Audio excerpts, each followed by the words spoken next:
আজকে যে আমাদের ত্রিপুরা বিধানসভায় যে বাজেট পেশ হয়েছে, মাননীয় কৃষিমন্ত্রী শ্রী আমাদের অর্থমন্ত্রী যে বাজেট পেশ করেছেন 2023 এবং 24-এ, এবং সেই বাজেট সত্যিকারের অর্থে একটা সর্বস্পর্শী এবং সর্বব্যাপী, এবং মাননীয় প্রধানমন্ত্রী নরেন্দ্র মোদীজির যে সবসময় যেটা বলেন সবকা সাথ সবকা বিকাশ আর বিশ্বাস, আমার মনে হচ্ছে যে এই বাজেট তার মধ্যে কিন্তু তার রূপটা আমরা দেখতে পেয়েছি। এর মধ্যে আপনারা অলরেডি শুনেছেন আমাদের অর্থমন্ত্রীজি কীভাবে ওখানে বাজেট এবং কি বিষয়ে বাজেট উল্লেখযোগ্য বিষয়গুলো উনি রেখেছেন। আমি এখানে এই কথাটাই বলবো যে এডুকেশন সেক্টরে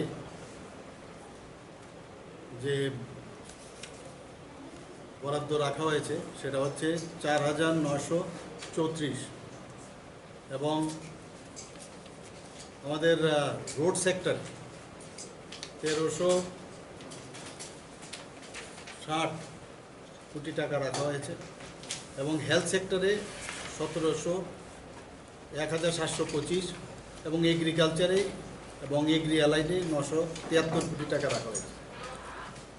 তো 2023-24 অর্থবর্ষে সর্বমোট বাজেট 27,654.40 কোটি টাকা সে বরাদ্দ রাখা হয়েছে, এবং মূলধনী ব্যয় যারা ক্যাপিটাল এক্সপেন্ডিচার আমরা জানি সেখানে 5,358.70 কোটি টাকা রাখা হয়েছে।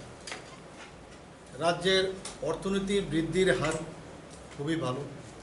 এতে দেখা গেছে 2022-23 অর্থবর্ষে রাজ্যের জিএসডিপি অর্থাৎ গড় উৎপাদন বৃদ্ধির হার ছিল 8.80, অর্থাৎ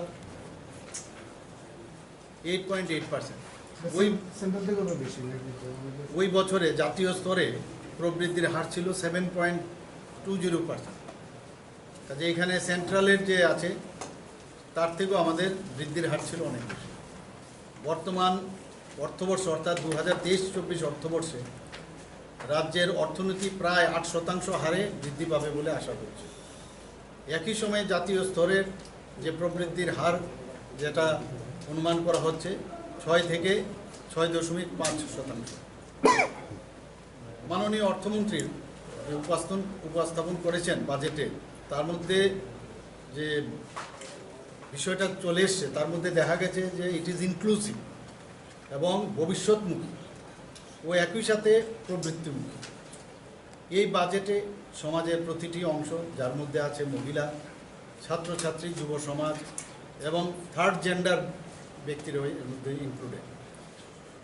তাছাড়া জনজাতি, তপশিল জাতি, অন্যান্য অনগ্রসর জাতি সমূহ, ধর্মীয় সংখ্যালঘু, কর্মচারী, পেনশনার এবং সকল অংশের মানুষই এতে লাভবান হবে।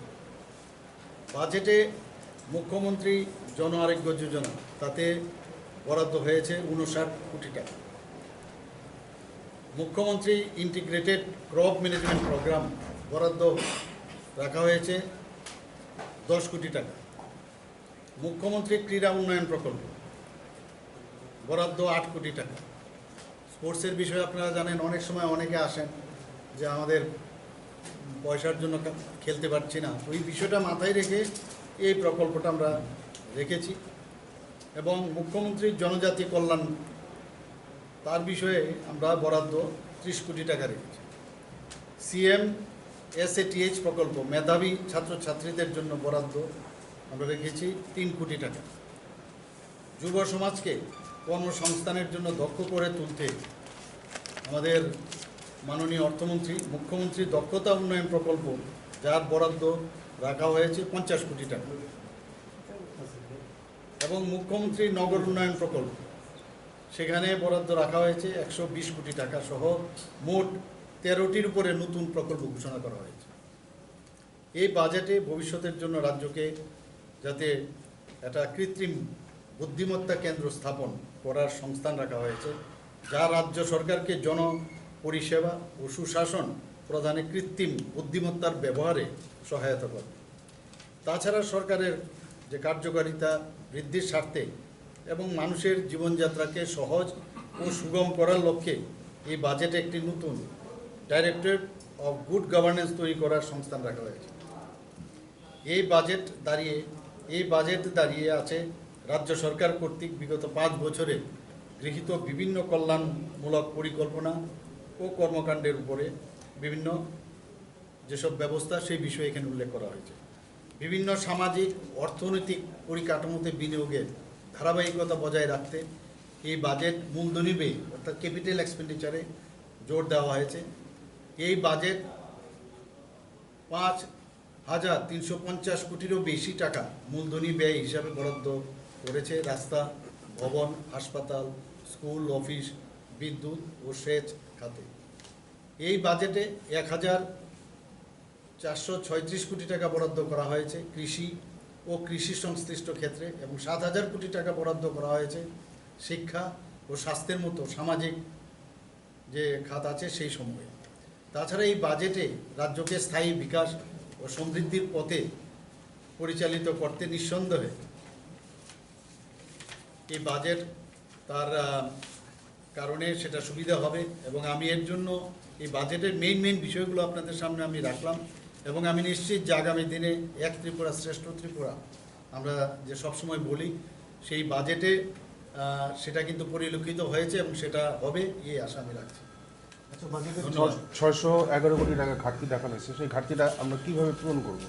সেটা নিয়ে আমরা বলেছি যে বিভিন্ন যেসব জায়গার মধ্যে আমাদের যেখানে বেশি খরচে হয় সেই খরচকে কিছুটা কমিয়ে আনতে পারি। আবার কিছু বিষয় আমরা এই বিষয়ে কথাবার্তা বলেছি, মাননীয় অর্থমন্ত্রীও বলেছেন যে আমাদের কিছু স্পেসিফিক এরিয়া আছে যেখানে যদি আমরা অ্যাড্রেস করি সেই অ্যাড্রেসের কারণে সেই ঘাটতির পরিমাণটা অনেকটা হ্রাস পাবে।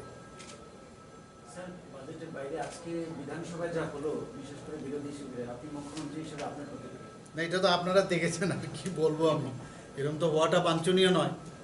তো দেখছি এখন যাই কি করা যায়, কারণ গণতন্ত্র আমরা চাই সবাই ভাগিদারি থাকুক, কিন্তু সেটা যেভাবে এখানে ওরা প্রদর্শন করেছে সেটা অত্যন্ত দুঃখের এবং পরিতাপের বিষয়।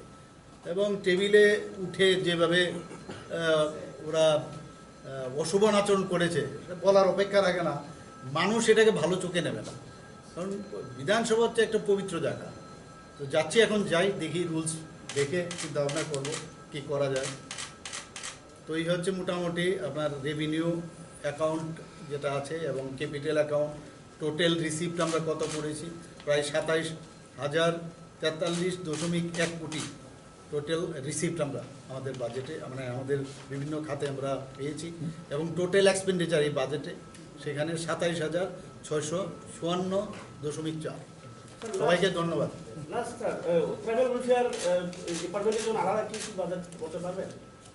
পুরো ডিটেলস তো বলা হয়েছে।